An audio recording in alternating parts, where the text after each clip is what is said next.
মইতো একো নাপাব, মই এজন সাধাৰণ মই মানুহ নাই, তেনেকুৱা নহয়। মুখ্যমন্ত্ৰী ঘনিষ্ঠ হোৱাটো সেইটো স্বাভাৱিক, কাৰণ তেওঁ সাংবিধানিক মুৰব্বী।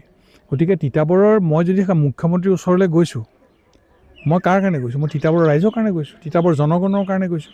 আজি এই প্ৰকাণ্ড ৰাস্তাবিলাক হ'ল, আজি ধানৰ দাম, আজি ৰাইজে ইমানখিনি ধানৰ দাম আজি কৃষকে পালে। আজি সাৰৰ কাৰণে মানুহ হাবাথুৰি খাবলগীয়া হোৱা নাই, সাৰ পাইছে। তথাপিতো সাৰ ব্লেক মাৰ্কেটত সাৰটো বন্ধ কৰিবৰ কাৰণে মই বাৰম্বাৰ চেষ্টা কৰি আছোঁ। ছেৰিকালচাৰ কলেজৰ পৰা আৰম্ভ কৰি বিভিন্ন আমাৰ বন্ধ হৈ থকা কামবিলাক আমি কৰিলোঁ। সেইটো কাৰণে আজি অসম ৰাইচ ৰিচাৰ্চ ইনষ্টিটিউট হ'ল, খেতি ফাৰ্মখন কিমান ধুনীয়া তাত কাম হৈছে এতিয়া। গতিকে বহুতখিনি কাম আমাৰ হৈছে, নোহোৱা নহয়। তিতাবৰত এখন অভাৰব্ৰিজ হ'ব এতিয়া, ৰেলৱে অভাৰব্ৰিজ। আমাৰ যথেষ্টখিনি আমাৰ কাম, সেই কামবোৰ কৰিবৰ কাৰণে মই মুখ্যমন্ত্ৰীৰ ওচৰলৈ মই যাবলগীয়া হয়।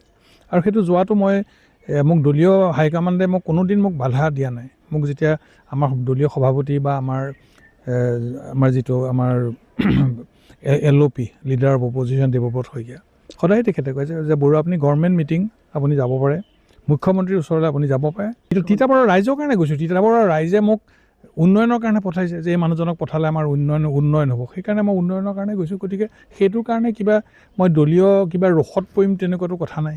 মানুহৰতো ডিমাণ্ড থাকিবই। এতিয়া আপোনালোকে দেখিছে কিমান মানুহ আৱেগিক, প্ৰত্যেক মানুহে মোক কান্দি মোক ফোন কৰিছে, কিমান মহিলাই মোক কান্দিছে, কিমান বয়োজ্যেষ্ঠ মানুহে মোক কান্দি এইকেইদিন যোৱা 3টা ৰাতি, গোটেই ৰাতি আমাৰ কৰ্মীবোৰ খোৱা নাই। তেওঁলোকে কেতিয়া ৰিজাল্ট পাব। গতিকে তেওঁলোকৰ এটা খুব হ'ল, তেওঁলোক যথেষ্ট আৱেগিক হৈছে। আৰু মোৰ এটা কথাই মই চিন্তা কৰিলোঁ যে জীৱনত ময়ো এটা বৰ ডাঙৰ প্ৰাপ্তি, যে আজি গোটেই তিতাবৰবাসীৰ বেছিভাগ মানুহেই আজি মোৰ কাৰণে তেওঁলোকে যে ইমান বেদনা, তেওঁলোকে যে মোৰ আস্থা প্ৰকাশ কৰিছে, মই এইটো এটা অভিভূত হৈছোঁ। মই নিজেও চিন্তা কৰিছোঁ যে মইনো কি কৰিলোঁ ইমানকৈ ৰাইজে মোক ইমানকৈ সমৰ্থন দিবলৈ। কিন্তু এইটো কথাও ঠিক যে আমি দলীয় হাইকমাণ্ডৰ আমি আজ্ঞাপৰ মানুহ।